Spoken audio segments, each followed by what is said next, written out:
pagi. Selamat pagi, Miss Vira. Oke, Sehat selalu? baik. Sehat Sehat. selalu insya Allah. Hmm. Baik, sambil kita menunggu teman-teman yang lain dan para peserta lainnya, mungkin saya izin untuk memperkenalkan Bunda Novi dulu secara singkat, nggih. Ini meskipun yang sudah hadir di sini adalah orang-orang yang udah kenal pastinya. Baik, sebelumnya saya izin memperkenalkan, saya Miss Vira, psikolog di Bunda Novi yang setelah hari ini akan bertugas sebagai moderator dan nanti yang akan mengisi, sesarengan sesi 6 ini adalah Bunda Novi sendiri. Nah, saya izin memperkenalkan Bunda Novi dengan profilnya.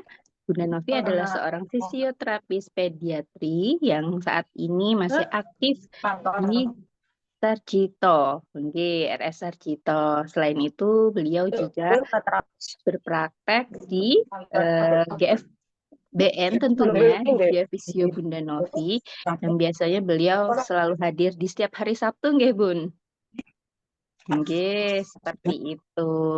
Jadi nanti, untuk teman-teman dan peserta lainnya, mungkin ada yang baru join untuk pertama kali atau gimana, boleh untuk, berikan pertanyaan, mengajukan pertanyaan melalui kolom chat atau mungkin boleh dengan memberikan simbol ini, angkat tangan supaya kita bisa langsung ya, Bun, ya?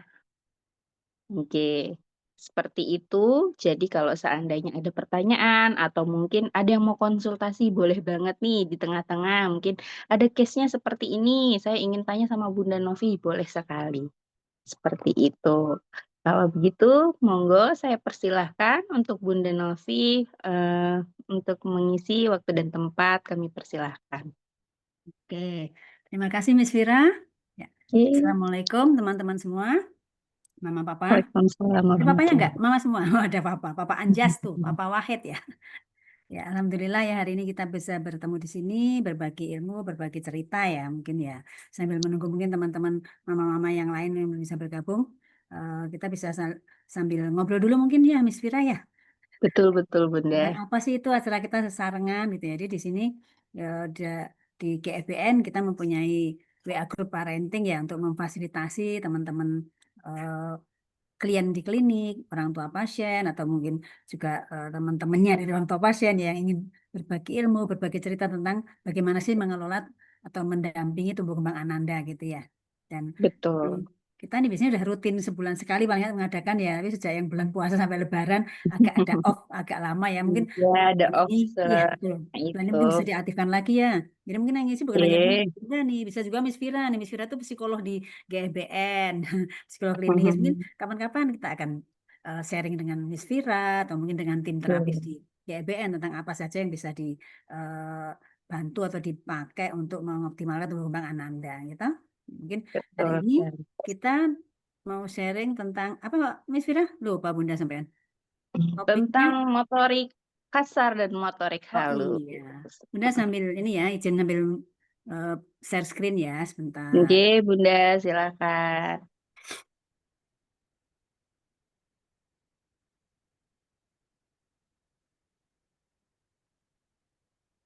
Apakah udah terlihat, Miss Vira? Udah terlihat. Sampun, Bun, aman. Sebentar, Bunda bikin besar. Nah, oke. Nah, ini ya. Bismillah ya. Pagi ini agenda kita ya untuk diskusi tentang bagaimana sih stimulasi untuk perkembangan motorik pada anak usia dini gitu ya. Mungkin mama papa maupun calon mama ini sudah palingan gitu aja, paling bisa tengkurap sendiri, paling kita gini ya. Kadang kalau kita perhatikan emang tumbuh kembang anak kan udah berjalan sesuai dengan ininya ya, sesuai dengan alurnya, sesuai dengan pakemnya. Cuman kadang-kadang ada kendala kalau kita nggak paham yang sebenarnya bagaimana, apakah ini perlu dikondisikan dengan dalam arti bisa distimulasi ataukah bisa ditunggu aja dan sebagainya. Mungkin kita akan nggak ini ya, nggak bisa tepat nanti mendampingi perkembangan maupun tumbuh kembang anak kita ya.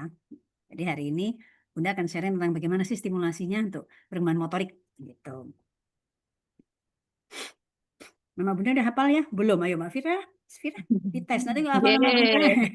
Oh iya, ini ya, panjang jadi sekali udah nih namanya dikenalkan ya kan, Bunda nih. nggak usah ngapalin panjang-panjang, gampang aja manggilnya Bunda Novi gitu ya. Betul. Ya, ya alhamdulillah Bunda saat ini masih aktif di berkantor di Sarjito, selain di GFBN juga gitu. Jadi memang di GFBN karena masih aktif di Sarjito sehingga di GFBN waktunya hanya terbatas ya, hanya tiap hari Sabtu. Tapi insya Allah akan dioptimalkan oleh tim FO GFBN yang canggih nih mengatur waktu gimana sih supaya Bunda di hari Sabtu itu bisa mengelola semua pasien yang ingin bertemu dengan Bunda gitu ya.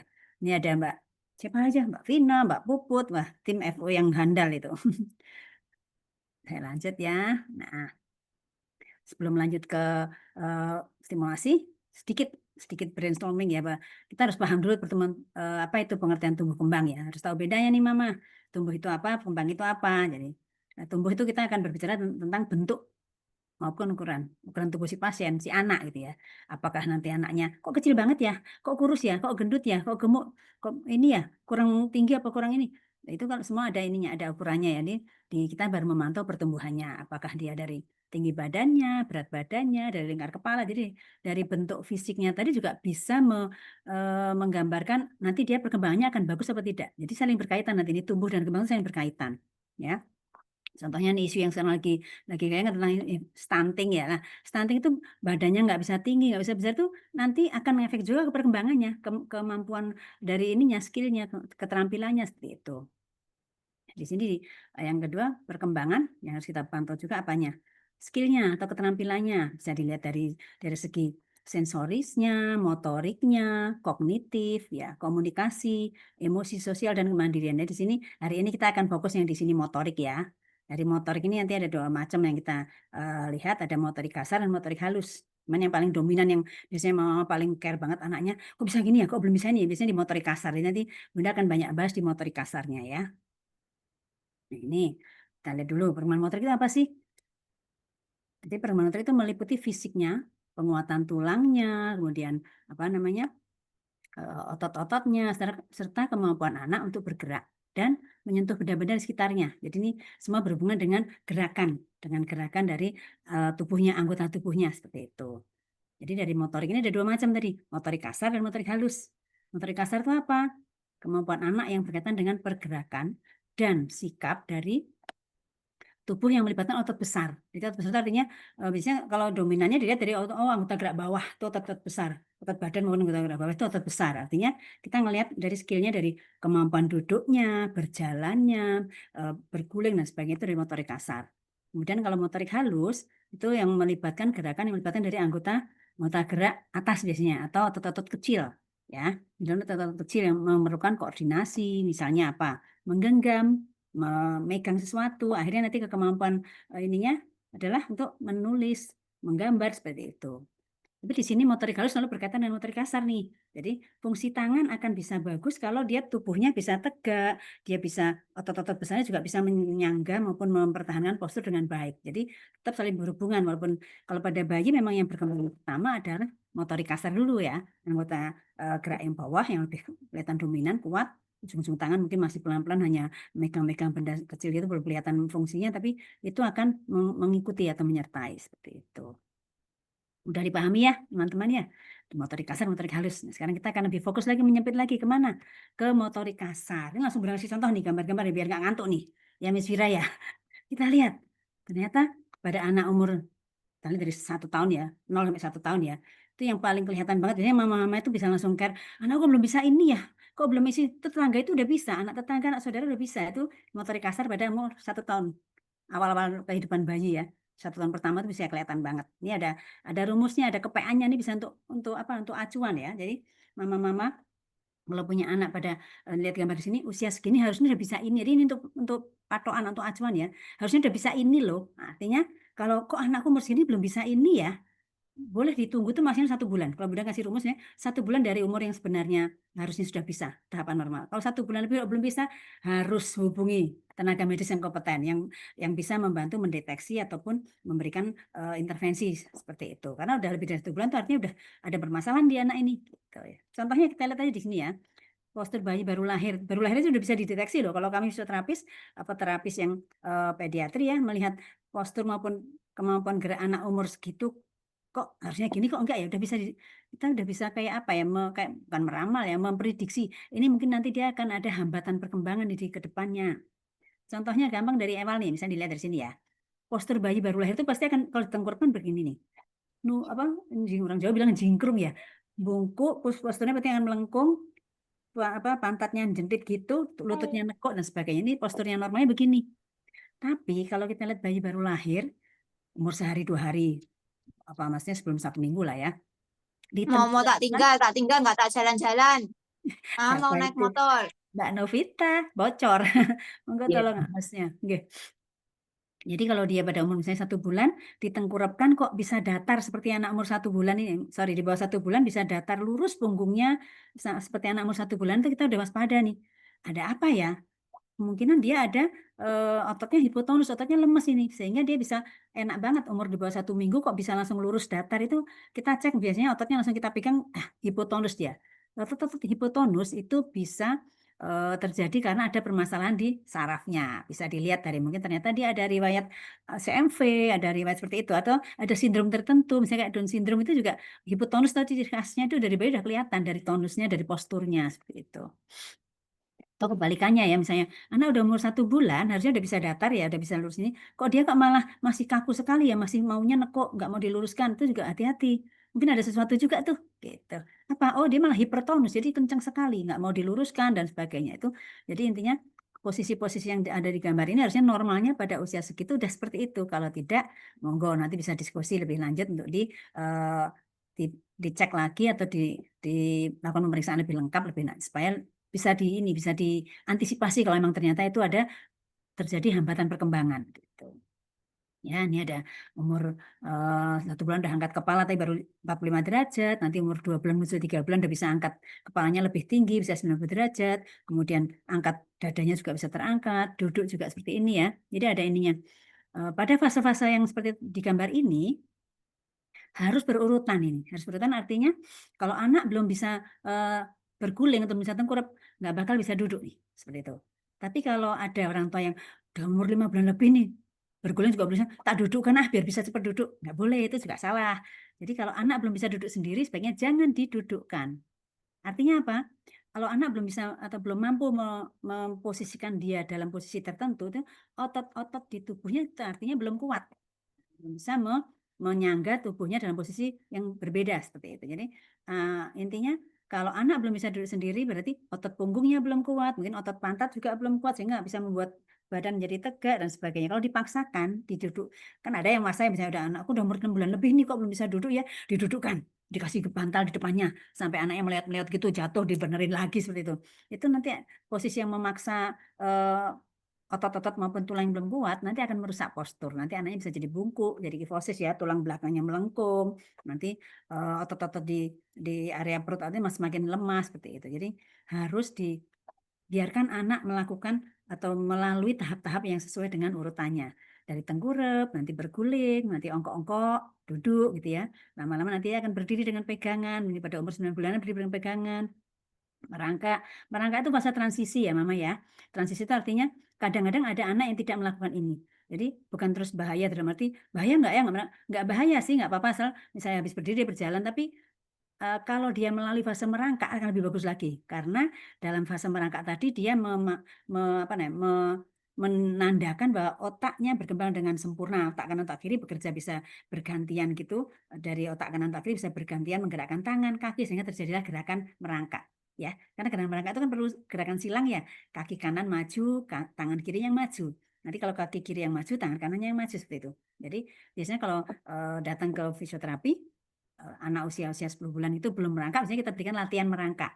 Bukan memaksa anak harus merangkak dulu enggak, tapi latihan gerakan merangkak itu juga penting untuk memfasilitasi kematangan otak yang bekerja bergantian otak kanan, otak kiri seperti itu. Jadi nanti kasih PR orang tuanya, seringlah diajak ini posisi mainan di lantai di kasur untuk dia merangkak-merangkak. Jadi gerakan-gerakan ini semua pasti ada manfaatnya. Ya. Kemudian pada usia ini mulai umur 11 bulan bisa berjalan dengan pegangan. Tapi kalau yang sebaiknya misalnya berpegangan dipegang gini ya, usahakan dia harus mencapai yang ini dulu yang berdiri dengan pegangan benda mati. benda, entah kursi, entah meja, entah pinggiran kasur seperti itu. Dia berdiri dengan begitu, dia sudah membuat refleks kakinya menapak dengan sempurna. Dia sudah memprediksi kekuatan tubuh seberapa ya. Oh, aku bisa tegak. Ini baru anak minta ditetah, boleh silahkan ditetah seperti itu ya. Jangan melompat ya. Jangan anak belum bisa berdiri sendiri dengan pegangan, udah sengaja dipaksa ditetah-tetah. Nanti akhirnya takutnya apa? Pola jalannya jadi salah, jadi dia agak berjinjit, ototnya belum kuat, nanti dipaksakan dan sebagainya. Ya, jadi fase merangkak ini transisi, tapi kalau diberikan bagus seperti itu ya. Sedangkan berjalan, anak akan melalui jalan dengan tahapan pegangan dulu, nanti berdiri tanpa pegangan, pada umur 9 bulan ya, berdiri tanpa pegangan, baru akhirnya dia akan bisa berjalan tanpa pegangan seperti itu. Udah ya dipahami ya ini ya dari gambarnya. Oke, maaf meloncat nih. Loh. Udah bingung ya. Oke, ini aja. Nah, ini. Kalau ini yang lebih detailnya ya. Kalau ini untuk tim terapis misalnya kita atau mama pengen perhatikan ada tahapannya lebih detail itu seperti ini gitu. Tapi yang lebih gampang dipahami tadi yang udah berikan gambarnya ya. Maksudnya detail tuh ini bisa diperlihatkan di sini, lihat di tabel ini ya. Ini agak panjang nih sampai usia 2 tahun ini. Contohnya misalnya 0 sampai 3 bulan kan dia head control untuk mengembangkan kemampuan kepala tegak itu. Pertama awal-awal kan kepalanya yang terkulai, terjatuh. Maaf kok geser sendiri. Kepalanya terkulai, kemudian lama-lama partial control itu dia bisa angkat tadi 45 derajat. Lama-lama dia bisa tegak 90 derajat seperti itu. Jadi tahapannya itu nanti bisa diperhatikan di sini ya. Rolling juga, rolling itu berguling ya. Berguling itu mulai awalnya dari tengkurap dulu, habis tengkurap dia akan balik lagi. Itu namanya rolling itu dia akan melakukan gerakan dari terentang, tengkurap, terentang lagi. Itu satu ritmenya satu gitu, satu siklenya adalah rolling itu. Jadi anak terentang, atau mengkurap, terentang lagi itu sampai rolling. Kalau anak sudah seperti itu, biasanya dia sudah melakukan long rolling atau berguling dengan berputar atau memutar tubuhnya. Itu menandakan kematangan dari anggota tubuhnya itu karena dia terjadi gerakan itu berbarengan antara kerja tangan dan kaki serta otot tubuhnya, terangnya ya, otot-otot tubuhnya. Otot yang di badan seperti itu. Kemudian sitting. Sitting itu duduk ya, kemampuan duduk pada umur 6 bulan mulai ya, sitting dengan pegangan, akhirnya nanti umur 9 bulanan dia sudah bisa tanpa pegangan, sudah bisa tegak. Tadinya tangannya harus selalu menyangga tuh di awal 6 bulan tuh biasanya sudah bisa begitu, sudah bisa duduk dengan tangannya menyangga atau badan tanpa agak membungkuk ke depan gitu karena menyangga badan. Itu tahapannya seperti itu. Ini crawling yang tadi merangkak ya. Jadi crawling juga ada ininya nih, ada tahapannya nih. Ada yang pernah lihat ya mungkin bayi crawlingnya seperti katak meloncat ya, mencet ya. Itu wajar karena dia kematangan otaknya, kerja otak kanan otak kiri belum matang, jadi belum bisa mengkoordinasikan tangan kanan maju, tangan kiri lah yang maju, kaki kiri yang maju, jadi belum bisa. Dia kayak meloncat kayak katak. Biaran aja, jangan terus udah dipopong, digendong, dilarang. Biar anak akan mengelola tubuhnya, tangannya, kakinya, mematangkan gerakan-gerakannya dengan mencoba mengeksplorasi gerakannya sendiri. Lama-lama nanti dia akan melakukan crawling yang benar, yang bergantian benar-benar belakang silang terjadi seperti itu. Selanjutnya yang untuk standing ya, untuk standing dan walking, jadi berjalan maupun berdiri sampai berjalan itu juga ada dengan dipegang, kemudian jadi tadi yang ada di gambarnya, dia berdiri dengan pegangan dulu, kemudian lepas pegangan, berdiri sendiri, lama-lama baru melangkah sedikit-sedikit seperti ragu-ragu gitu, satu langkah, setengah langkah itu berhenti, lama-lama baru akan dia berjalan walking alone, ini berjalan sendiri. Itu dicapai maksimal, kalau di sini dari pakemnya ini, dari acuannya maksimal 18 bulan. Jadi maksimal 18 bulan anak harusnya sudah bisa berjalan sendiri. Kalau anak kita udah 18 bulan lebih kok mintanya masih digandeng terus, bisa dipastikan bahwa pasti akan ada sesuatu salah di tubuh anak itu. Mungkin ya, salah satu contohnya ya. Ternyata kakinya ada flat foot, datar kakinya, atau ada unstable ankle, pergelangan kakinya agak lemes. Nah, pada tipe seperti itu, kasus seperti itu, anak akan tidak berani berjalan tanpa pegangan. Dia akan cari pegangan. Ada pernah saya Bunda pernah punya pasien cerita bahwa anaknya itu bisa berjalan tapi pegangan paling harus segini nih. Pegangan hanya satu jari kecil di mamanya tuh gitu. Dia berani jalan. Begitu dilepas dia jatuh terduduk. Karena apa? Dengan tipe kaki yang flat foot atau unstable ankle, pada saat anak berdiri sendiri tanpa pegangan, dia merasa oleng, merasa tidak stabil. Sehingga dia akan cari kestabilan dengan pegang sesuatu. Baru berjalan. Nah, Artinya nanti kalau kita asesmen, kita cek, oh perlu penguatan di otot-otot pergelangan kakinya dan sebagainya. Jadi kalau ada sesuatu yang salah yang tidak sesuai dengan ini acuan di sini, pasti ada sesuatu yang salah nih. Monggo silahkan nanti konsultasi dengan tim terapis atau tim medis yang kompeten pediatri gitu ya. Yang terakhir ini yang umur sekitar 18-24 bulan atau 2 tahun, mulai berlari, jumping, itu bisa dicapai kalau anak sudah bisa berjalan sendiri, bisa berlari, bisa meloncat, seperti itu. Saya lanjutkan ya. Ini perlu dipahami ya, tahapan perkembangan motorik yang perlu dipahami untuk motorik kasar nih ya. Tahapannya pasti akan urutannya seperti ini ya. Harus head controlnya kuat dulu, baru rolling. Jadi maksudnya gini, kalau kita punya anak atau melihat bayi umur 2 bulan, 3 bulan, kepala waktu kita gendong agak tegak gitu, kepalanya masih terkulai banget itu, berarti head controlnya belum bagus kan? Jangan berharap dia bisa berguling, apalagi berharap dia bisa duduk. Artinya kalau misalnya datang ke terapis, pasti akan dilatih meningkatkan kekuatan head controlnya dulu, biar kepalanya bisa tegak, seperti itu. Ya, kalau udah head controlnya bagus, baru bisa akan rolling, bisa akan berguling dia. Berguling itu awalnya dengan tengkurap dulu ya, tengkurap terus balik lagi, itu namanya udah rolling, satu siklesnya. Setelah itu, tingkatkan kemampuannya untuk ke arah sitting, duduk, baru crawling, terus merangkak, baru berdiri, akhirnya berjalan. Jadi ini urutan ini mungkin untuk ini ya, untuk patokan bahwa harus dilalui urut seperti ini. Jangan sampai anak belum bisa duduk tegak, udah dipaksa diberdirikan. Itu juga jangan. Memaksa itu artinya orang tua yang melakukan gerakan itu ya. Tapi kalau namanya kemampuan ini harusnya dilakukan oleh anak sendiri.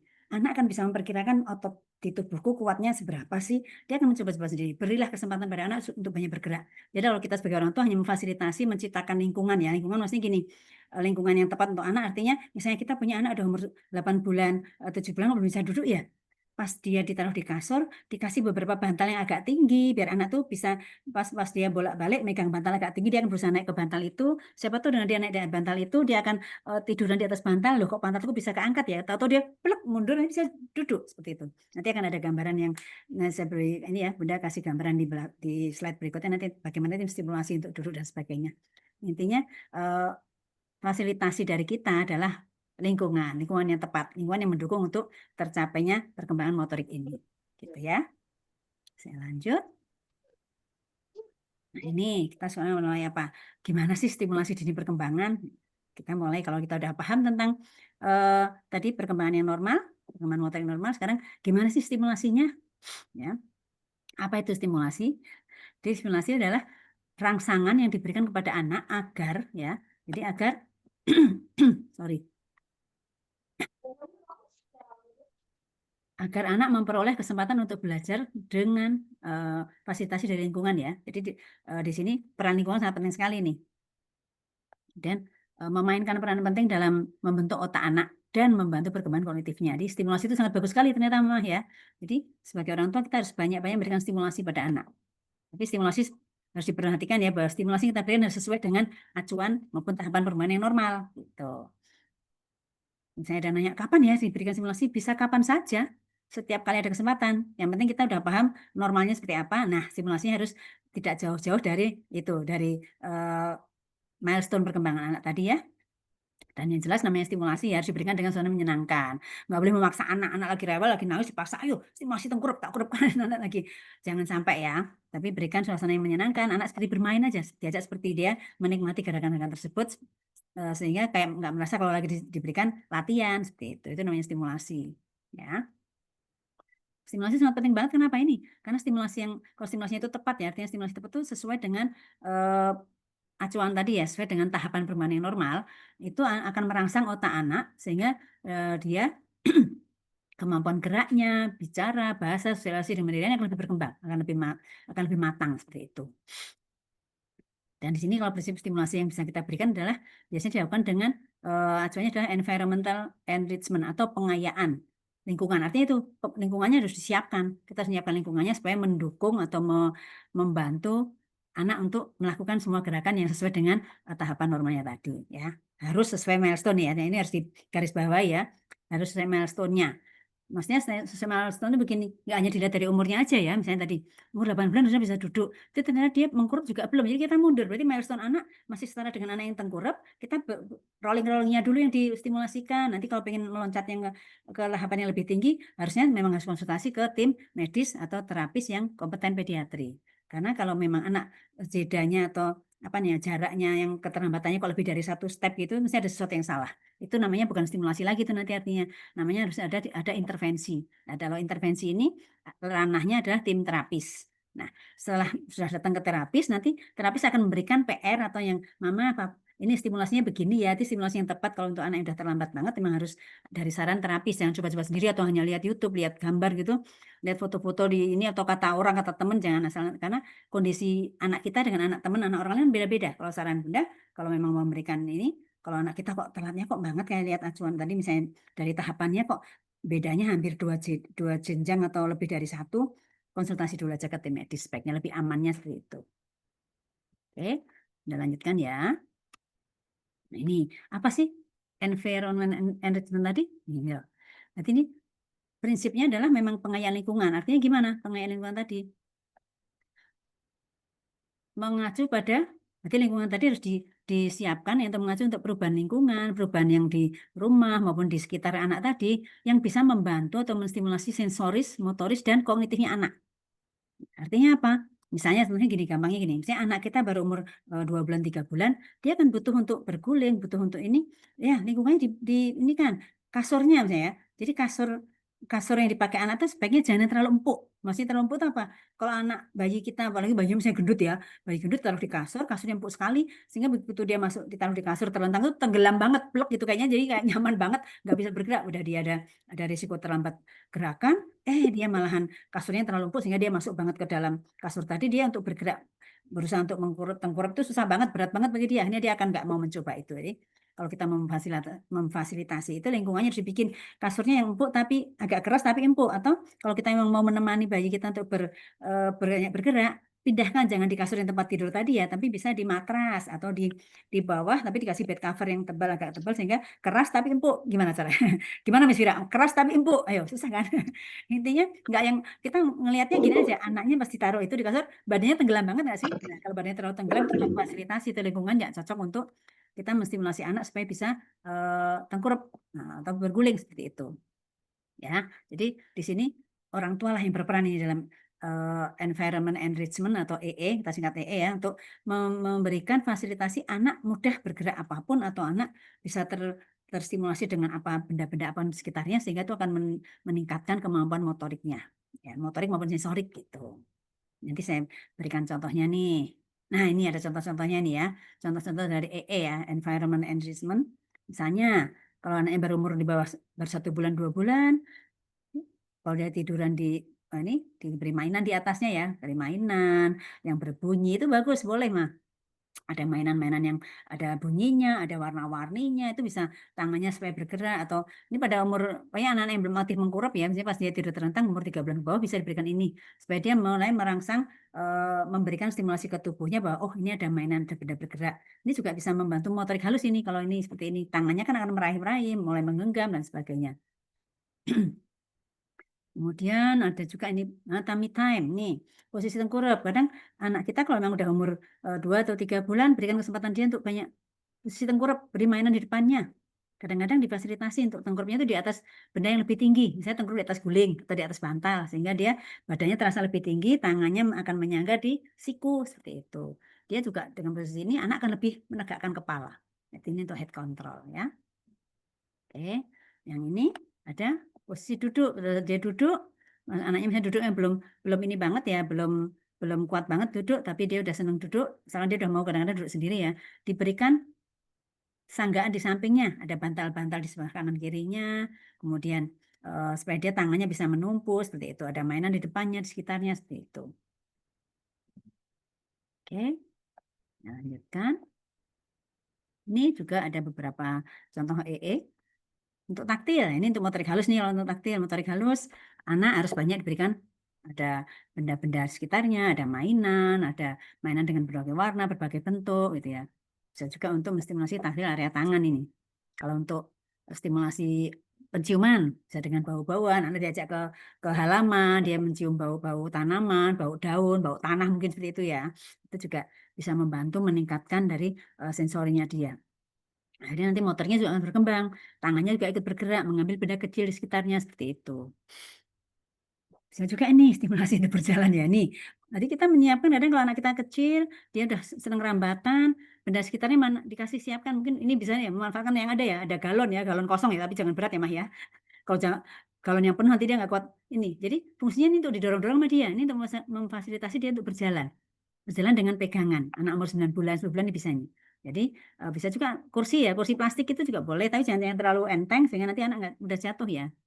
Kursi plastik atau benda-benda apa aja yang bisa dia pegang, yang tingginya setinggi badan dia, jadi nggak terlalu tinggi sehingga anak tangannya nggak begini banget seperti itu.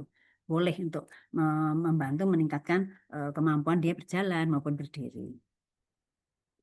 Ini ada juga, kalau kita punya anak yang taktil di kakinya sensitif atau hipersensitif, ajak mainan di rumput tanpa alas kaki ya ini ya, di rumput nanti menstimulasi dia berjalan di atas rumput, atau misalnya dia belum bisa jalan tapi kakinya kok yang suka apa namanya suka gelian bisa di rumput hanya duduk. Jadi hanya kaki itu diberikan apa namanya stimulasi untuk tekstur yang berbeda-beda, macam-macam di lantai, di konblok mungkin di tempat yang kasar, kemudian di rumput seperti itu. Ini contoh EE untuk vestibular atau keseimbangan anak, bisa untuk ada papan titian, ada mainan yang untuk diinjak atau dia berjalan di tempat yang kecil seperti itu. Ini contoh-contoh untuk environment ya, lingkungan yang bisa kita ciptakan untuk membantu meningkatkan kemampuan motorik anak. Oke. Nah, ini sekarang Bunda akan jelaskan tentang gimana sih latihan-latihannya untuk menstimulasi supaya anak kita bisa melakukan kemampuan gerakan sesuai dengan tahapan perkembangan yang normal ya. Ini di sini Bunda kasih contoh untuk stimulasi kepala tegak. Jadi yang tadi head control, kepala tegak. Jadi pada bayi baru lahir ya, biasanya kalau kita gendong dengan ini seperti gambar yang pertama ini di paling kiri, kepala akan ini head leg, jadi kepalanya agak terjatuh terdepan. Itu umur 1 bulan kurang wajar itu. Itu udah umur 2 bulan, 3 bulan harusnya anak udah mulai bisa ngangkat kepala. Maksudnya ngangkat kepala tuh misalnya kita gendong dengan posisi tangannya seperti ini gambar ini, anak dia udah akan berusaha melihat ke depan walaupun jatuh lagi, melihat ke depan, jatuh lagi seperti itu. Seringlah anak umur 1 bulan, 2 bulan boleh digendong seperti ini. Digendong dengan ini badannya doyong ke depan ya. Jadi bukan tegak, didoyongkan. Jadi dia apa namanya? tangan kita sebagai tumpuan badannya si anak tadi. Jadi anak badannya bukan bersandar ke kita, tapi doyong ke depan ke tangan kita. Sehingga dia memang condong ke depan, sehingga dia bisa berusaha untuk mengangkat kepala tegak. Atau posisi tengkurap juga bisa. Kalau dia mengangkat kepalanya belum kuat banget, posisinya ditengkurapkan begini, kita beri pijatan-pijatan di leher maupun punggungnya dia. Dikit-dikit dipijat-pijat pelan-pelan stimulasi untuk dia supaya nggak mau ngangkat kepala. Itu bisa. Jadi ada anak yang kita punya anak umur kurang dari 3 bulan kok belum mengangkat kepala tegak, boleh distimulasi dengan ini. Ya, stimulasi ini saya nanya kapan aja, mau nggak sesering mungkin Mas, selama dia masih selama dia melek, yang penting pas bangun ya, jangan pas tidur dipaksa gitu pas dia melek, pagi, siang, sore namanya juga stimulasi ya. Seperti makanan ya, makanannya anak, makanannya adalah selain minum ASI ya, dia stimulasi juga, dilatih, diberikan gerakan-gerakan seperti itu. Nanti kalau dia udah mulai kepalanya misalnya udah umur 3 bulan atau lebih, mulai diberikan apa namanya untuk peningkatan head controlnya. Tadi anak tadi udah ini ya udah cenderung terlambat head controlnya, ditingkatkan begitu 3 bulan, dia selain ngangkat kepala dalam posisi datar, dibantu dengan dia diposisikan tengkurap di atas guling. Di atas guling ini supaya dia seperti ngangkatnya akan lebih tegak. Kita harapkan dia akan lebih mengangkat dada. Ini untuk persiapan ke arah duduk nanti nih, duduk maupun ke arah merangkak. Jadi tahapannya seperti itu ya. Ini ada gambarnya di sini nih. Nah, pas latihan di atas guling, bisa sekalian kita berikan stimulasi untuk anaknya kayak kita dorong ke depan. Di atas guling kan, dorong ke depan supaya dia tetap mempertahankan kepala tegak, plus tangannya seperti berusaha akan menapak ke depan, harusnya seperti itu. Ya, ini juga kita berikan stimulasi untuk head control, sekalian persiapan untuk gerakan merangkak, seperti itu. Lanjutkan. Nah, ini contoh kalau tegak juga ya banyak variasi ya. Bisa juga ini, misalnya posisinya diangkat gini, kita mengangkat dari posisi dia terlentang, kita pegang tangannya, tapi kalau ini yang gambar yang ini ya, yang fasilitasi mengangkat kepala, posisi terlentang, bukan kita yang menarik tangannya bayi ya, tapi kita hanya memegang tangan si bayi tadi, si anak, disuruh ini ya, disuruh memegang jempol kita atau jari kita, dia yang menggenggam tangan kita, kemudian kita hanya memfasilitasi sedikit ya, seperti narik sedikit itu, terus kita tunggu reaksi dia. Kalau dia udah kuat, memang dia akan mengangkat badannya sendiri untuk menuju ke arah posisi seperti ke arah duduk. Ini sekalian head control ini bisa untuk anak umur 5 bulan, 6 bulan menuju ke latihan duduk ini. Ya, bisa. Jadi kita bisa untuk ngecek juga apakah dia udah kuat head controlnya. Kalau dia waktu kita tarik tangannya gitu, kepalanya masih tetap terkulai, udah jadi dipaksakan, jadi lanjutkan gerakan ini. Gerakan ini yang memfasilitasi mengangkat kepala posisi terlentang ini hanya boleh dilakukan pada anak yang sudah bisa mengangkat kepalanya sendiri. Artinya pada saat kita memegang tangan anak, gitu kita tarik kayak disentil sedikit gitu, dia langsung dia berusaha mengangkat kepalanya sendiri dan mengangkat badannya ke arah kita. Kalau sampai dia nggak begitu, tetap terkulai, ya udah aja ditaruh lagi, jangan dilanjutkan seperti itu. Bisa juga posisi ini fasilitasi memutar kepala ke samping. Jadi badannya kita gerakkan ke kanan ke kiri, itu anak kan bisa ikut nengok itu juga kita membantu meningkatkan kekuatan otot leher biar nanti dia siap untuk angkat kepala gitu.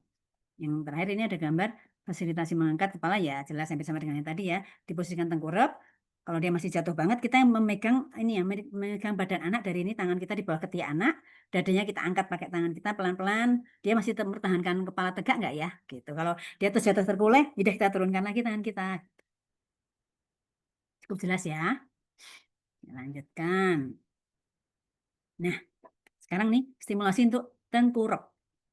Gimana sih namanya stimulasi? Artinya apa? Kita memberikan fasilitasi sedikit anak yang bergerak. Jadi bukan kita yang menengkurapkan anak, tapi kita memberikan sedikit sedikit kayak sentilan ya, sedikit seperti di starter kalau motor dicegat hanya dicentil sedikit. Misalnya lihat dari gambar ini ya.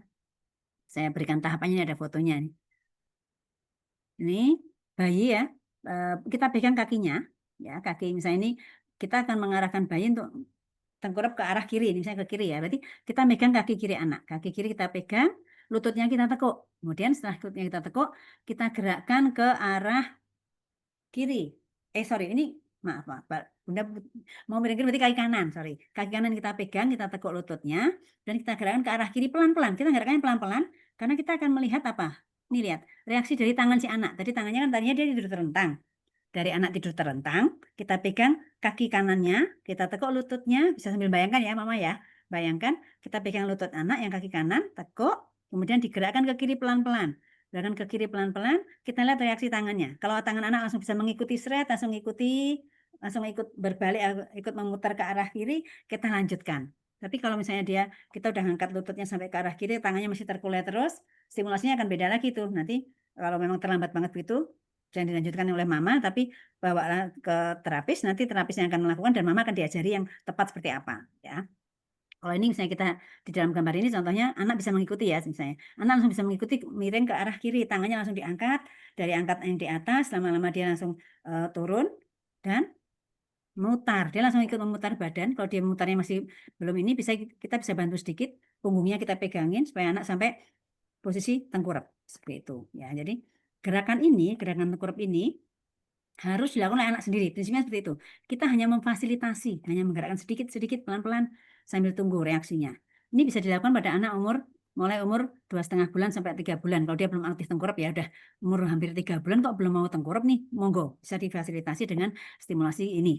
Ditengkurapkan, dalam arti ditengkurapkan, tapi kita melakukan tengkurapnya pelan-pelan, memberikan stimulasi anak melakukan gerakan tersebut. Bukan kita mengangkat bayi plek langsung tengkurap ya, tapi jadi anak harus merasakan proses gerakan tersebut. Otak akan merekam ya, jadi otak anak akan merekam. Oh, kalau aku mau tengkurap tuh kaki ditekuk dulu ya. Oh, badanku dimiringkan gini ya. Oh, habis itu saya mengkurap gini, terus aku bisa angkat kepala. Itu akan direkam oleh anak. Monggo sesering mungkin dilakukan. Nanti rekaman di otak anak akan lama-lama akan udah paten terekam di otak. Suatu saat anak akan bisa menggerakkan badannya sendiri. Karena tipe-tipe anak yang agak terlambat perkembangan perkembangan motoriknya, dia perlu perlu diberikan stimulasi dari luar, diberikan latihan dulu. Ya, kalau anak normal yang otaknya memang nggak ada keterlambatan kematangan otak, dia coba-coba sendiri atau plek atau jadi deh gitu. Tapi ini kalau yang udah umur 3 bulan kok belum bisa tengkurap ya, berarti dia kurang stimulasi nih. Monggo bisa diberikan stimulasinya, ya.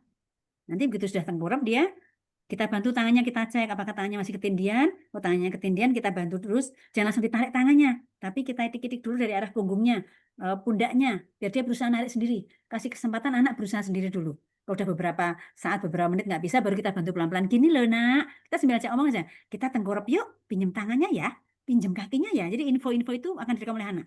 Oh, kakiku digini. Lututnya ditekuk ya nak, kita ucapkan aja. Anak akan merekam. Oh, dia mendengarkan, oh lututku ditekuk, oh lututku yang ini nih yang dipegang nih, gitu loh. Jadi dia akan merasakan tubuhnya disentuh, namanya itu toh, dia akan merekam itu.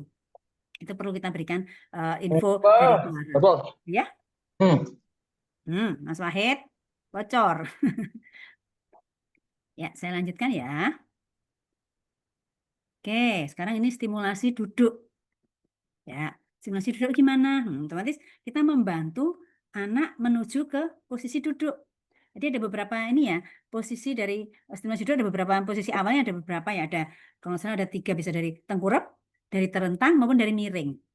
Artinya awalan dari mau duduk itu ya, nanti biasanya kalau kita memberikan stimulasi atau kita ngajarin ke anak misalnya ke terapis ya, kita mengajarkan tiga macam itu akan kita ajarkan, nanti anak akan pakai yang mana, terserah anak. Nanti dia akan tahu-tahu makainya yang tengkurap dulu. Tengkurap ini contohnya ini ya, di gambar ini pas posisi dia tengkurap, lututnya kita tekuk dua-duanya, pinjam kakinya anak ya, tekuk yuk, ditekuk seperti posisi merangkak, ditekuk seperti merangkak, kemudian kita kunci, kita pegang, anak biar berusaha mengangkat pantatnya, biasanya dia akan jendit-jendit mengangkat punggungnya sampai pantatnya. Nah, kalau dia udah angkat pantatnya gitu, kita tarik sedikit pantatnya ke belakang. Jadi lama-lama dia posisinya seperti mau bersimpuh itu loh ya. Sudah siap seperti itu baru kita kunci lagi. Jadi nanti ada ininya, ada tahapannya. Kita kunci di pantatnya itu, anak akan berusaha beri kesempatan anak mengangkat badannya sendiri. Jadi intinya bukan kita yang menggerakkan ya.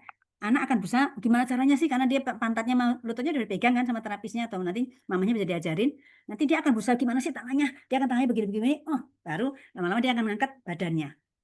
Kalau udah angkat badan akhirnya posisinya apa? Duduk kan? Tapi duduknya masih W kan, masih duduk seperti W. Nggak apa-apa, biar aja dulu start. Kalau dia duduk, baru dibenarkan posisi W-nya. Tadi dibenarkan menjadi bersimpuh atau bersila seperti itu. Itu lakukan juga beberapa kali. Ini stimulasi ini bisa diberikan pada anak udah usia 7 bulan ke atas yang memang belum bisa duduk, stimulasinya ini. Gitu. Kalau masih 6 bulan, biarkan dia bergerak sendiri aja dulu. 6 bulan, dia akan mencoba-coba mana yang dulu enak. Gitu. Variasinya dari tengkurap bisa juga dia tengkurapkan di atas guling yang keras ya, guling yang keras, nanti tengkurapkan atas guling, kemudian dalam posisi tengkurap ini, kedua kakinya juga dibikin seperti katak tadi, seperti nekuk, seperti katak, sehingga pas kita tarik pantatnya bareng dengan gulingnya ke belakang, tahu-tahu dia akan posisinya akan ini duduk W, akan duduk W sit. Nah, udah W sit, anak akan berusaha dengan pegangan pada guling, anak akan berusaha mengangkat badannya atau dengan tangan tadi gini, mengangkat badannya sehingga tegak. Kalau udah tegak, gulingnya yang disingkirkan, dia udah jadi posisi duduk itu, gitu. Itu namanya pola ya, kita mempolakan badan. Monggo dilakukan sesering mungkin. Kalau udah anak terpola dengan tadi, oh aku harus jendit dulu pantatnya, lututku harus nekuk dulu, begini tanganku ngangkat ini. Nanti pas nggak ada guling, nggak ada apa, dia akan coba-coba sendiri, gitu loh. Ya, nggak ada mama yang mendampingi pun dia akan coba-coba sendiri. Akhirnya jadilah posisi duduk. Kalau memang dia tidak ada gangguan atau keterlambatan perkembangan di otak, gerakan yang kita berikan sehari-hari itu akan terekam, suatu saat dia akan mencoba sendiri. Kalau sampai udah umur 8 bulan, 9 bulan belum bisa duduk sendiri, itu udah perlu intervensi itu. Intervensi berarti monggo silakan datang ke terapis gitu, supaya dibantu untuk stimulasi yang tepat seperti apa sih, apa ada tambahan terapi yang lain seperti itu. Tadi dari tengkurap ya duduknya. Ada lagi duduknya dari terentang. Terentang ini hampir sama kayak tadi yang head control tadi ya. Posisinya kalau bedanya ini, posisinya dia tidur terentang. Biasanya kalau Bunda ini ya posisinya si kaki kita, kedua lutut terapis tuh nyepit pantatnya anak, kaki sampai pantat dicepit. Karena apa?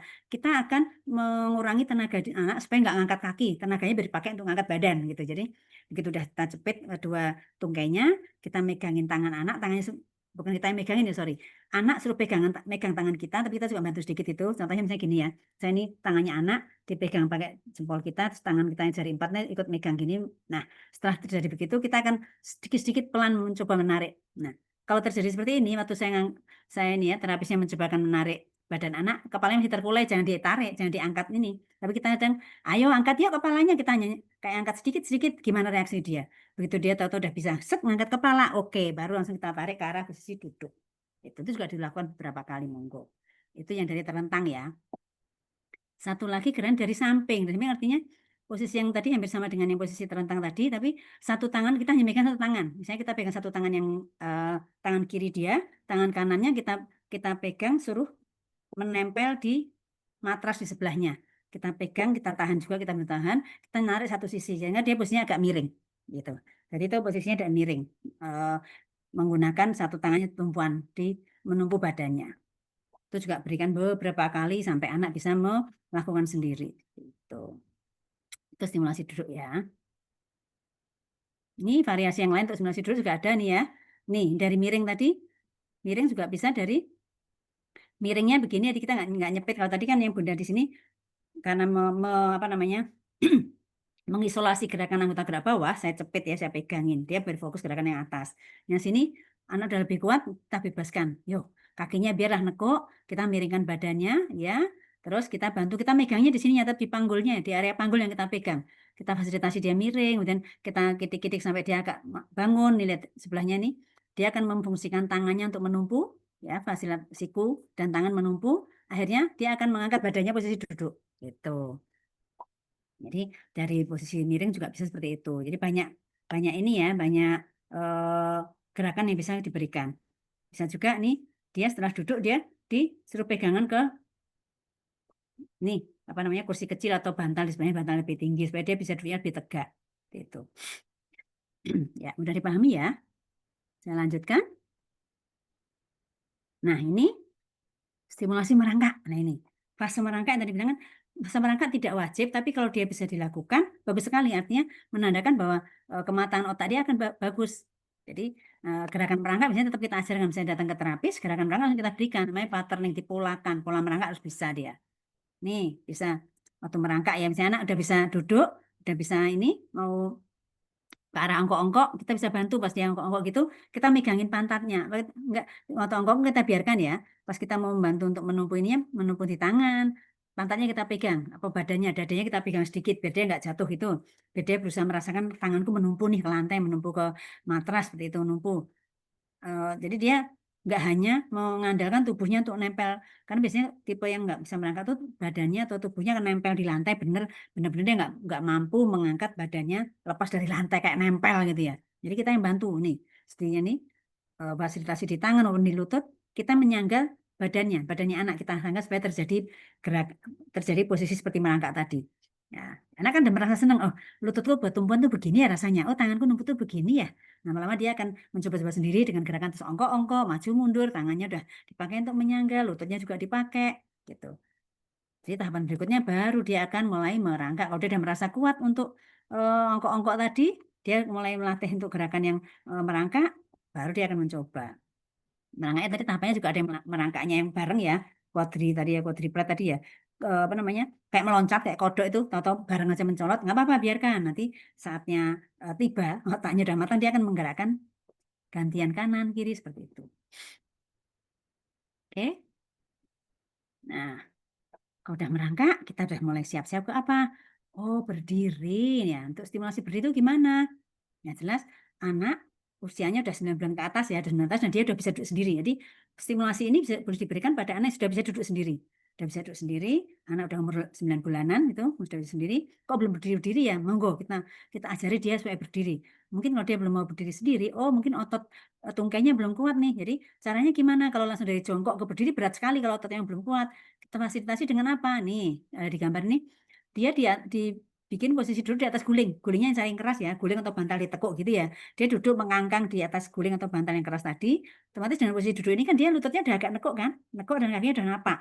Nah, itu baru kita kitik-kitik pinggulnya, pinggul maupun pinggangnya, biar dia berusaha ngangkat-ngangkat badannya. Itu kan lebih enteng. Dia nggak berat sekali rasanya karena dia nggak dari posisi dasar, nggak dari jongkok. Dari jongkok berat. Masih berat tuh dia akan semakin nggak mau karena aku belum kuat ototnya gitu. Merekamnya dia seperti itu.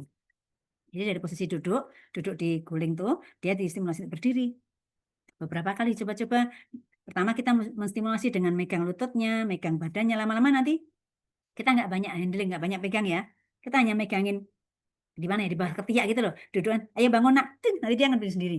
Kalau udah mulai stimulasi, begitu dia mau, ambil gulingnya udah tanpa guling langsung dari jongkok bisa kita coba. Dari jongkok, kita pegangin lagi di pinggulnya. Gimana dia dikit-dikit, apakah dia mau bangun sendiri? Kalau dia bisa bangun sendiri, langsung 2 kaki berarti kuat banget. Tapi kalau dia belum bisa yang langsung 2 kaki, mungkin gantian seperti yang gambar sebelahnya nih. Dari 1 kaki, jadi 1 kakinya ditekuk, lutut yang misalnya yang kanan masih nekuk ini ya, gambar yang Bunda ini ya. Lutut kanan masih nekuk, lutut kirinya ditapakkan kakinya, kita pegang badannya, kita bantu untuk dia ngangkat badannya pelan-pelan. Prinsipnya di gini namanya stimulasi itu, anak harus merasakan gerakan ke arah itu, misalnya gerakan berdiri, step-stepnya gimana sih? Anak merasakan itu. Jadi bukan kita set diberdirikan, nanti dia nggak ada rekaman cara berdiri yang benar. Jadi anak diberikan step-step, diberikan kesempatan merasakan step mau berdiri itu gimana. Oh lututnya tekuk dulu, oh kaki kirinya dinapak, oh habis itu dibangun berdiri tegak, pantatnya diluruskan dan sebagainya. Kalau dia merekam itu, pengulangan kita berkali-kali, lama-lama dia akan merekam, bisa melakukan sendiri. Insya Allah dia akan mencoba melakukan sendiri seperti itu. Yang terakhir kalau dia udah kuat berdiri ya, langsung nih kita berdirikan, nih gambar yang paling pojok nih, karena dia berdirikan, kita pegang pinggulnya, pantatnya kita pegang, set, dah diam aja gitu, dia biar merasakan, oh aku aman. Setelah itu udah kita megang gini, kita lepas dikit, kita lepas-lepas aja, kendor-kendor. Terus kita lepas gimana, kadang kalau anak belum kuat, pas kita ngelepas pegangan, dia langsung dipeluk kayak mau duduk, kita pegang lagi. Usahakan anak merasa aman dan nyaman berdiri tegak. Jangan langsung, kalau dibikin langsung, lepas, dia takut, mah dia nanti nggak berani mengulangi lagi, ya nggak? Ada kayak trauma ya, kalau setelah psikologis ya Miss Fira ya, kalau anak udah takut nanti malah nggak mau nyoba lagi, ya kan? Oke, betul, Ya, Bun. jadi kita perlu meningkatkan kepercayaan diri anak ya, dengan latihan ini, semua step-stepnya anak harus merasakan, oh aku aman gerakan ini, oh aku bisa nih, walaupun ada dibantu ya, dibantu lama-lama dia akan, aku nyoba, malah aku nggak ada, aku nyoba sendiri, kadang-kadang ada kan mama yang bilang, Bunda, mana tuh anakku tiba-tiba bisa ini loh, tahu dia berdiri loh, kan kayak amazing banget kok tiba-tiba bisa, karena dia udah punya rekaman itu, udah punya rekaman gerakan, dia akan mencoba sendiri, gitu. Dan mama-mama kalau melihat anaknya lagi nyoba-nyoba, jangan komen ya, harus gini ya, siapkan lakban, ya nggak Miss Fira, tutup mulutnya, jangan, ayo deh pinter, anaknya kaget malah jatuh, nggak jadi deh, ya nggak jadi nyoba. Kadang mama-mama tuh ini ya Miss ya, kadang mereka pengen segera mengapresiasi anak. Jangan ya, tahan dulu apresiasinya, biarkan anak sendiri pegang, baru dalam hati aja dulu, sorak-soraknya dalam hati ya. Karena kalau anak lagi mencoba tuh dia lagi effortnya tinggi banget tuh, fokus banget, gimana ya kakiku, pantatku gimana, lagi fokus itu mamanya, aduh pinter deh, ayo, gubrak, mana nggak jadi, hilang konsentrasinya, hafalannya hilang. Ya nggak Miss? Miss Fira tuh yang paham banget di psikologi anak ya. Sebagai orang tua juga tuh, orang tua psikologisnya gimana sih? Terlalu bersemangat gitu ya, ini mengapresiasi. Oke, jadi kembali ke sini ya. Kalau anak udah bisa berdiri tanpa kita pegang, maksudnya pura-pura kita pegang dulu begini nih, pantatnya kita pegang nih, kita lepas. Dia kayak mau ngendor, kita pegang lagi, kita lepas sama, nggak apa-apa nak, yuk berdiri ya, dipegangin kok sama mama, pegangin kok sama bunda gitu. Kalau dia udah tengok-tengok, kita aman, kita megang lama-lama lepas. Kita megang tuh jangan tanda, jangan pergi, tetap di situ, tapi kita nggak megang gini, misalnya tadi yang nyepit gitu, kendorkan dulu nggak apa kan? Udah, jangan dipaksa anak berdiri, berjalan juga, biarkan anak merasakan, oh berdiri tuh gini rasanya ya. Oh berdiri tuh gini, oh aku nggak jatuh ya biar. Mungkin sehari 2 hari hanya berdiri-berdiri tok, biarin. Kalau udah begini kadang kita udah bisa mulai pakai alat bantu tadi, bisa pakai galon, bisa pakai kursi ya, bisa tempelkan di apa namanya di jendela, di ini biar dia pegangan dengan pegangan tadi dia akan mencoba melangkahkan kaki, namanya rambatan. Ya. Kalau udah rambatan itu oke, nanti baru tahap berikutnya akan berjalan itu seperti itu. Nah ini nih, kalau mau berjalan tadi udah bisa berdiri sendiri ya, baru boleh dikasih benda untuk pegangan nih, bisa seperti ini, seperti keranjang belanjaan ya, boleh, atau galon, atau kita pegang ini juga bisa. Kalau kita terapis kita pegangin di panggul, kita ngikuti aja jalan yuk nak, yuk kita bantu menggerakkan panggul kanan, panggul kiri gitu, supaya dia bergerak dengan tetap kita ada pegangan di kita. Itu untuk memberikan apa namanya, memberikan kayak fasilitasi bergerak, anak berani berjalan dengan tetap masih ada di pegangan, tapi dia udah bisa melangkah gitu. Lama-lama hasilnya akan berjalan sendiri tanpa pegangan seperti itu. Ya, cukup jelas ya. Nah, ini yang biasanya mama-mama pada kebelet pengen beli baby walker ya. No, kalau Bunda bilang dari sisi terapis tuh, no, tidak. Tidak menyarankan. Kenapa? Nih, selain cedera ya mesti banyak ya, pada cedera nanti bonyok-bonyok itu mulutnya kayak nyonyor gitu ya, jatuh ya. Selain itu bukan hanya cedera aja, tapi bisa malah menghambat refleks berjalannya, karena refleks napaknya menjadi rusak. Kita lihat sini nih, di gambar sini nih, Bunda kasih gambar sini. Lihat ya, biasanya kalau anak di dalam baby walker kakinya gimana? Jinjit kan? Iya, seringnya jinjit ya. Kalau jinjit nanti dia hasilnya akan berjalannya gimana? Dia pakai jinjit tadi loh, artinya padahal untuk berjalan, ini misalnya kaki ya, tangan berdiri misalnya kaki ya. Dia butuh refleks, step refleks namanya. Pluk, seluruh permukaan kaki harus nempel ke lantai, nempel ke alas. Daripada anak yang pakai terlalu dini pakai baby walker, akhirnya dia polanya karena waktu itu refleks napaknya belum matang, udah dikasih baby walker, dia udah pakai pola jinjit tadi begini, udah terpola di otak dia. Jinjit itu enak banget ya. Dengan jinjit aku bisa berjalan kemana-mana nih, ya kan? Walkernya bisa kemana-mana nih, baby walker bisa ke depan, ke belakang, ke samping, dia hanya jinjit ngayun aja. Nah, kita merusak refleks napaknya tadi, nggak menghambat kematangan refleks menapak pada kaki. Akhirnya pas dilepas dari baby walker, anak jalannya juga jinjit-jinjit gitu. Itu juga malah menghambat berjalan. Kalau anak jinjit kan nggak stabil. Ya. Kemudian lihat juga di sini, kadang-kadang kalau nggak jinjit, malahan bergeraknya dengan apa? Tumit. Ya nggak? Ini lihat nih, malah pakai tumit. Akhirnya dia dorongnya ke belakang. Baby walkernya jalannya ke belakang. Berjalannya dia malah mundur. Karena kakinya dipakai tumit. Intinya si telapak kaki tadi nggak ada kesempatan untuk menapak sempurna karena anak udah dibantu dengan ada tempat duduknya, ada pegangannya, anak akan nyaman dengan entah ujung depan, entah ujung belakang yang pakai untuk berjalan. Itu akan merusak malah akhirnya menghambat gitu. Belum lagi nih mengganggu postur tubuh ya.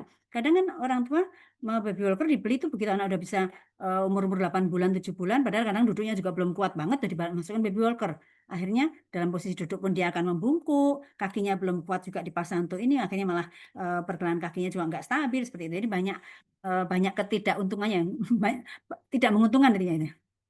Jadi kalau saran Bunda mah, udah jelas mahal-mahal ya buat beli makanan yang bergizi aja buat anak malah sehat ya, atau buat mainan-mainan edukasi yang bukan baby walker, nggak usah aja ya. Jadi berikan nih waktu bermain, biarlah dia banyak di lantai, tummy time ya, banyak bermain, berguling, terus merangkak dan sebagainya. Dengan begitu nih malah lebih memberikan stimulasi untuk sensorik motorik, juga keterampilan sosialnya. Jadi malah lebih bagus dengan dia tanpa baby walker. Bukan pesan sponsor ya, pesan sponsornya malah bukan pesan sponsor ya, karena ini Bunda akan dimusuhi oleh penjual baby walker ya. Kok nggak menyarankan ya gitu ya. Nah, ini kita lihat sedikit untuk motorik ya. Kalau motorik halus ya, tadi kan udah motorik kasar ya. Kalau motorik halus nanti lebih detailnya kapan-kapan bisa kita bahas lagi ya. Intinya kalau dari sini begini, motorik halus itu kan berkembang dalam 2 tahun pertama nih ya. Fungsi dari menggenggam. Jadi kita kalau paham ini fungsi menggenggam, kita nggak bisa memaksakan anak, apalagi misalnya memaksakan anak salistung ya, salistung anak umur 2 tahun kurang udah diajarin nulis, diajarin megang pensil. Kok salah Dek megang pensilnya? Karena memang dia refleks menggenggamnya belum bagus, dipaksa nulis pensil, megang pensil itu nanti ya umur 4 tahun 5 tahun ke atas ya, karena dia akan berkembang dengan sendirinya nih cara menggenggamnya ya. Dia dari sini ya. Umur 3 bulan tuh masih refleks menggenggam atau grasp reflex. Artinya apa? Apa yang ada di tangan dia kan yang menyenggol telapak tangan dia akan digenggam. Set langsung gini aja, menggenggam. Jadi benda apapun megangnya kan begitu, genggam. Itu 3 bulanan sampai 3 bulan. Betul mulai umur 4 bulan, 6 bulan, mulai agak megangnya pakai ulnarnya. Artinya dari sisi luar jempolnya udah ikut genggam nih, jempolnya udah bisa kayak lepas sendiri. Itu termasuk perkembangan kematangan dari refleks genggam ini. Itu nanti fungsinya ini akan mematangkan dari fungsi motorik halusnya nanti di anak ya. Gitu umur 6 bulan sampai 9 bulan. Ngamnya di tengah dia udah pakai benar-benar ujung jarinya megang di tengah. Udah berkembang lagi kan, lebih fungsi tangannya udah mulai terlepas, nggak harus 5-5-nya bareng. Nanti 9 bulan, 12 bulan mulai menjepit. Jadi kayak menjumput gitu gerakannya. Ya, udah mulai menjepit itu gerakannya walaupun seperti kayak dipegang semua, tapi kalau kita perhatikan berbeda nih, jepitannya udah ada menjepitnya, nggak asal genggam.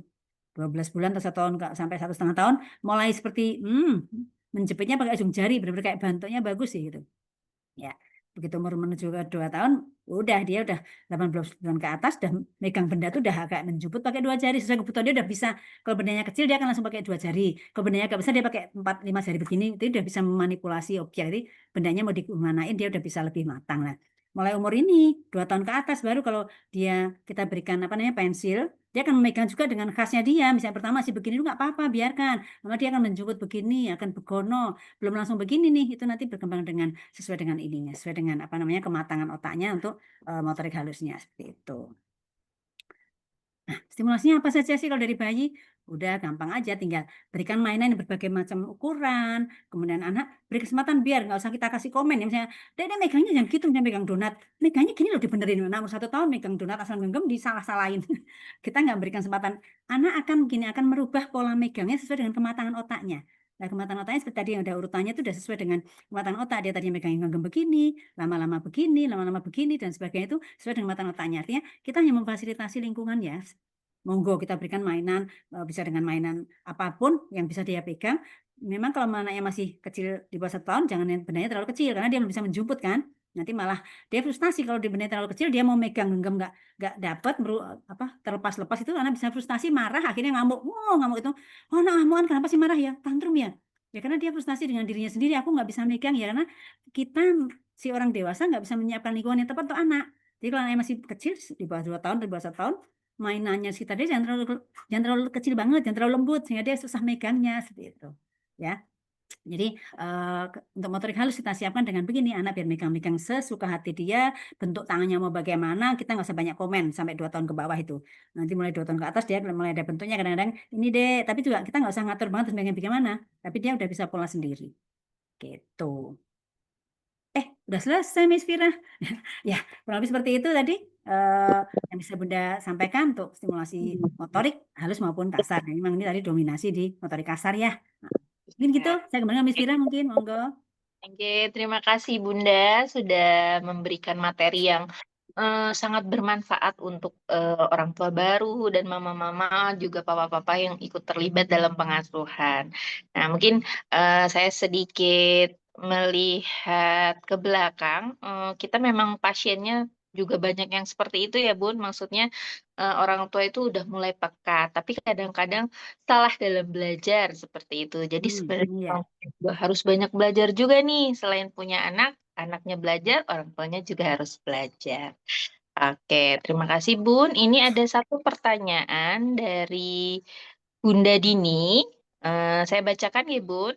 Iya. Bismillahirrahmanirrahim. Bun, anak saya saat ini usia 4 tahun. Saya merasa anak saya flat foot saat usia 2 tahun kurang. Sudah konsul juga ke dokter rehab medik, tapi menurut penilaian dokter aman. Hanya diberi saran untuk pakai sepatu yang tingginya pas mata kaki atau sedikit di atasnya. Lalu konsul lagi saat hampir usia 3 tahun dan jawabannya sama. Dengan case seperti ini, sebaiknya harus bagaimana, Bun? Karena sampai saat ini kadang tiba-tiba sering jatuh, keserimpet, dan kakinya gampang pegel. Jazakallah khair, Bunda. Monggo silahkan, Bunda. Oke, terima kasih Miss Fira untuk Ibu Dini ya. Ananda sekarang umurnya berapa tadi Miss? 4 tahun ya, 4 Sekarang, tahun. oke. Iya. Oke, berarti kalau masih udah umur 4 tahun masih masih seperti itu berarti memang dia masih ada kelemahan di otot pergelangan kaki itu. Dan kalau memang dulu diagnosanya flat foot, dia nggak hanya butuh sepatu yang tinggi itu, tapi apa alas kaki. Mungkin dicek tuh Mama. Kakinya anak, kakinya basah ya dibasahin ya. Kemudian ditaruh di atas kertas. Dia suruh nginjak kertas, kita lihat gambarnya di kertas itu. Kalau emang dia nggak ada arkesnya, nggak ada lengkungannya, tapi benar-benar selebar kaki itu nempel di kertas tadi, memang dia flat foot, itu perlu dipesankan padding, arti arkes, arkes padding. Jadi alas kakinya ada arkesnya. Kalau untuk sepatu, misalnya dia apa namanya pergelangan kakinya nggak begitu lemes banget, sepatu nggak harus yang tinggi banget, tapi tetap pakai tinggi juga aman, tapi perlu ditambahkan alas kaki. Pertama itu alas kaki yang ada arkesnya. Ibu Dini posisi di mana ya? Di kota mana? Di Jogja bukan? Jadi Oke, bisa. ini Tuh, jadi heeh. masih tidak ya? Mungkin bisa langsung tanya-tanya kalau di Jogja, Ya mungkin kita oleh ini kalau enggak nanti kalau misalnya mau kami bantu untuk pesanan ini bisa kontak ke admin ya, ke admin kita mungkin bisa dibantu untuk pemesanan alas kakinya. Kalau enggak di kotanya misalnya ada ortotik prostetik bisa pesan juga ke OP ortotik prostetik di kotanya Budini seperti itu.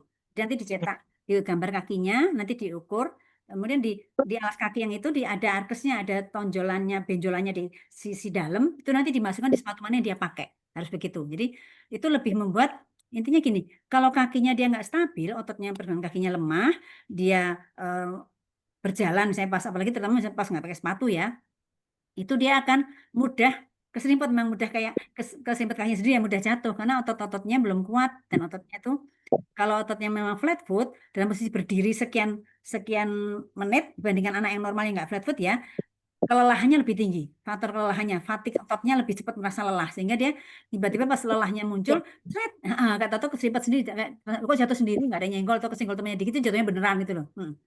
Monggo Ibu, mungkin di Jakarta bisa cari OP atau estetik untuk pesan wedding art mungkin ya. Mungkin dokter rehabnya lupa belum memberikan saran untuk ini ya, untuk membuat wedding art. Jadi bukan hanya sepatunya aja mah, sepatunya boleh tetap dipakai, tapi di dalamnya ditambah wedding art. Ya. Atau kalau ingin bisa dibantu ke ini nanti bisa kontak ke admin, mungkin bisa dibantu dipesankan di sini nanti dikirim ke Jakarta itu hanya bentuknya tipis aja seperti itu kok, murah sih sebenarnya. Saya nggak apa lebih harganya, tapi nggak mahal kok. Tapi kalau di buatan OP juga kadang ada yang dari bahan apa itu ada yang mahal, harganya bervariasi ya. Tapi itu perlu Ah, itu mungkin dulu ini perlu padding art namanya, padding arkes alas arkes alas kaki yang ada arkesnya. Gitu mungkin Miss Fira. oke, begitu Bunda Dini mungkin bisa jadi informasi yang bermanfaat. Kalau misalnya nanti ada di Jakarta, boleh diakses. Atau mungkin kalau seandainya berkenan untuk dipesankan, bisa menghubungi admin kami. Nanti bisa dibantu untuk pemesanannya. Seperti itu. Baik, mungkin untuk yang lain, ini ada yang mau bertanya, Bunda-Bunda atau Papa-Papa. Oke, sepertinya belum ya. Oke, baik. Sambil menunggu pertanyaan yang lain, mungkin saya sedikit menyampaikan apa yang Bunda sudah sampaikan tadi, paparkan, kita sedikit summarize ya, Bun. Jadi Iya, sebenarnya tahapan perkembangan itu harus urut ya, Bun ya. Nah, betul. tidak boleh lompat-lompat seperti itu. Jadi kalau ada pun yang lompat tadi di fase merangkak ya, Bun ya. Ya, Nah, betul. karena fase transisi saja. Kadang memang ada beberapa orang tua pasien yang konsul, Miss, tapi tidak merangkak. Nah, sudah panik duluan. Nah, kadang-kadang seperti itu. Jadi memang masa transisi ini bisa saja dilalui dan bisa saja tidak seperti itu. Jadi kalau anak-anak kita melalui, maka itu kematangan otak kiri kanannya semakin baik Bagus. ya, Bun ya. Iya, betul, Tuh. betul. Gitu. Jadi kalau seandainya mama papa punya anak-anak, harus diamati lebih peka lagi untuk tahapan perkembangannya. Sehingga supaya jika ada yang terlewat atau ada yang mungkin terlambat, bisa lebih aware lagi dan cepat menghubungi profesional ya Bun ya, untuk Iya, mendapatkan iya, betul. stimulasi mungkin. Tapi kalau seandainya sudah agak jauh nih tahapan yang terlewat, mungkin kita konsultasi untuk mendapatkan intervensi seperti itu. Gitu. Jadi yang paling penting di dalam tahapan perkembangan anak itu kita memfasilitasi dan memberikan lingkungan yang kondusif ya Bun ya. Iya, betul, Miss. Betul. Selain itu, jangan terlalu banyak intervensi ke anak nih. Kalau salah, oh langsung dibenerin. Nah, itu juga sebenarnya salah juga. Jadi kita mengizinkan anak untuk belajar. Karena setiap anak mempunyai insting belajarnya sendiri. Mereka punya naluri belajar untuk, oh sekali diajarin, mereka punya rekaman di otaknya. Yang sudah disampaikan Bunda sudah sangat baik sekali. Jadi bunda-bunda, papa-papa, mama-mama, dan semua orang tua yang terlibat dalam pengasuhan, monggo silahkan supaya kalau ada misal pertanyaan atau apapun itu tentang tahapan perkembangan anaknya, boleh sekali untuk saat ini memberikan pertanyaan. Sepertinya, oh ini Bunda Dini. Terima kasih Bunda, Kabayang sami-sami Mama Dini dan nanti lebih bermanfaat lagi seperti itu. Terus jadi tahapan perkembangan itu memang harus sering-sering diamati ya Bun ya. Jadi Iya, kita berikan lingkungan yang kondusif supaya anaknya memang berkembang. Jadi jangan ya udah dibiarkan aja nanti bisa sendiri. Nggak bisa juga ya Bun ya, seperti itu. betul, betul. Ya, memang harus difasilitasi seperti itu. Nah, mungkin kalau nanti misalnya di sini ada kerabat dari teman-teman atau bunda-bunda dan juga papa-papa yang ada di sini yang hadir atau calon papa mungkin punya kerabat dan lain-lain. Kalau ingin berkonsultasi dengan kita, dengan Bunda Novi dan rekan-rekan lainnya, itu bisa banget ke Gria Visio Bunda Novi di Jalan Nanas, Kadisoka. Nah, kita itu menyediakan beberapa terapi ya, Bun, untuk stimulasi dan intervensi ya, Bun ya. Iya, Itu bagaimana tahapan perkembangan anak dilihat dari usianya juga supaya sesuai seperti itu. Jadi di Gria Visio Bunda Novi ada beberapa terapi. Terapinya ada terapi fisioterapi yang ini memang spesifik lebih khusus lagi pediatri gitu. Jadi tidak sembarang fisioterapi pada umumnya, lebih ke pediatri khususnya. Tapi dewasa juga bisa ya Bun ya? iya, betul. Bisa banget, Miss. Betul, nggih. Nah, jadi kalau seandainya lagi nganterin ini putra-putrinya sedang terapi, mungkin mama papa capek dan lain-lain, boleh Sakit banget pinggang, tuh boleh lanjut. sekalian. Selain itu kita juga ada selain fisioterapi kita ada okupasi terapi. Nah, okupasi terapi ini juga kaitannya sama motorik tadi ya, Bun. Iya, betul. Nah, betul. Jadi memang ada hubungannya satu dengan yang lain. Selain itu ada terapi wicara. Terapi wicara ini juga itu tadi di bagian sensori ada hubungannya memang. Terus selain itu ada di terapi psikologi. Nah, nanti semua terapi itu bisa dikonsultasikan. Nah, baik itu dengan Ananda atau anak-anak kita, putra-putri, bunda dan ayah. Terus selain itu juga bisa dengan orang tua nih. Nah, gimana? Kenapa orang tua? Karena kadang orang tuanya malah yang bingung gitu, yang harus mendapatkan intervensi atau butuh bantuan. Kadang-kadang, Miss, saya nggak tahu yang ngadepin anak-anak ini kok nggak bisa-bisa diajarin. Nah, sebenarnya bukan anak-anaknya yang nggak bisa diajarin ya, Bun, ya. Mamahnya ternyata yang terlalu galau ya. Betul, jadi kadang terlalu galau, cepat bereaksi, "Oh, kok belum seperti anak-anak yang lain ya?" Nah, memang sesuai tahapan perkembangan secara umum harusnya berada di usia-usia tertentu ya, Bun, ya. Iya. Seperti tadi, udah ada acuan yang diberikan Bunda, itu sebagai acuan saja. Tapi kalau seandainya mungkin ada yang terlambat sedikit, itu nggak apa-apa. Jadi tidak harus selalu sama, tapi harus masih sesuai dengan rentang waktu yang sesuai, gitu. Iya. Baik, seperti itu dari saya. Mungkin dari yang lain ini ada yang mau ditanyakan?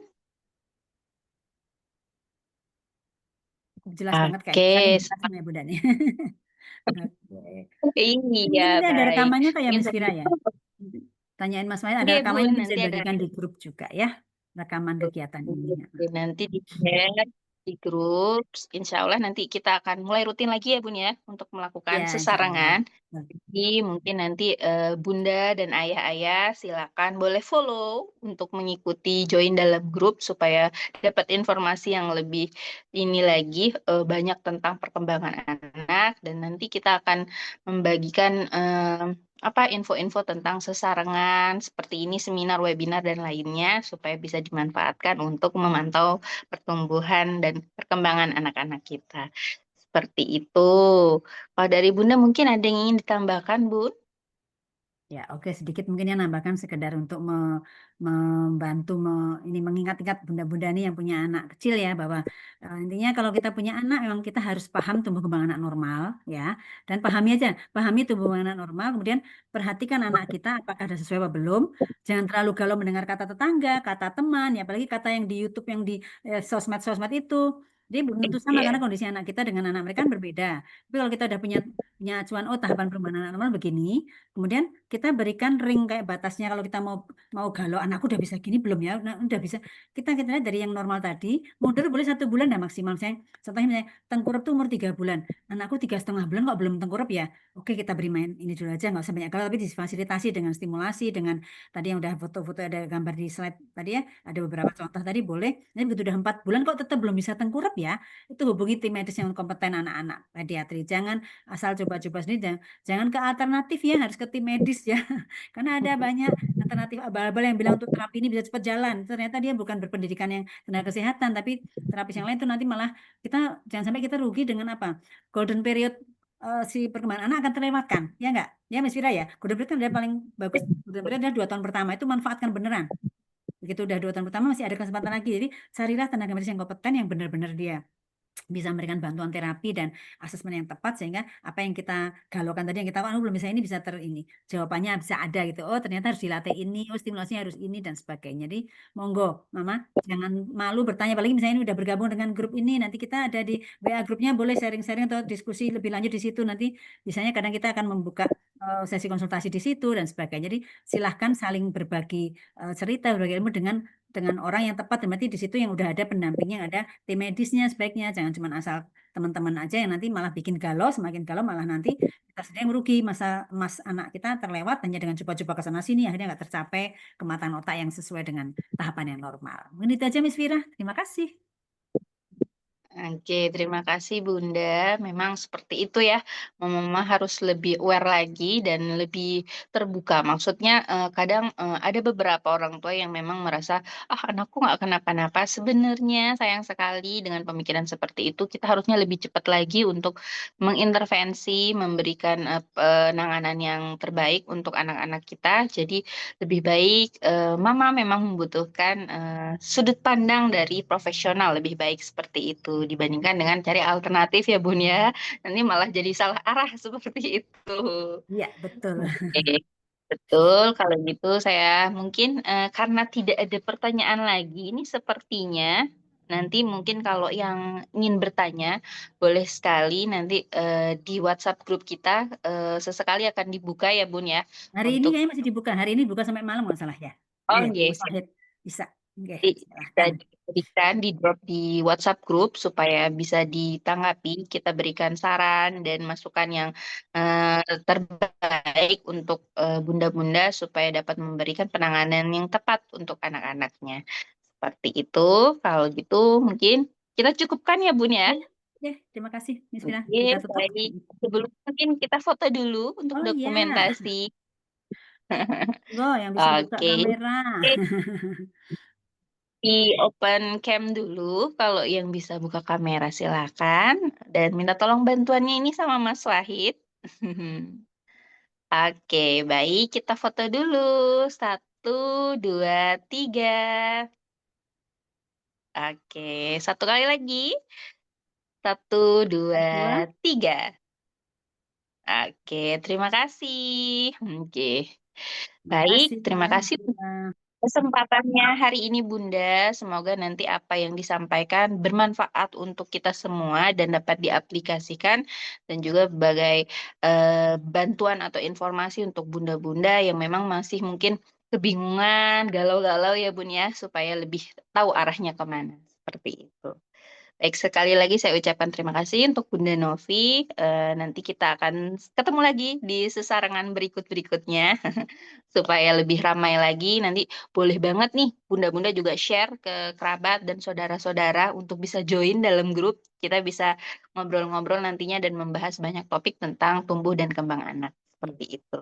Baik, terima kasih untuk semuanya yang sudah Terima kasih, Miss hadir. Vina. Assalamualaikum warahmatullahi wabarakatuh. Waalaikumsalam warahmatullahi wabarakatuh. Mari semuanya, selamat liburan.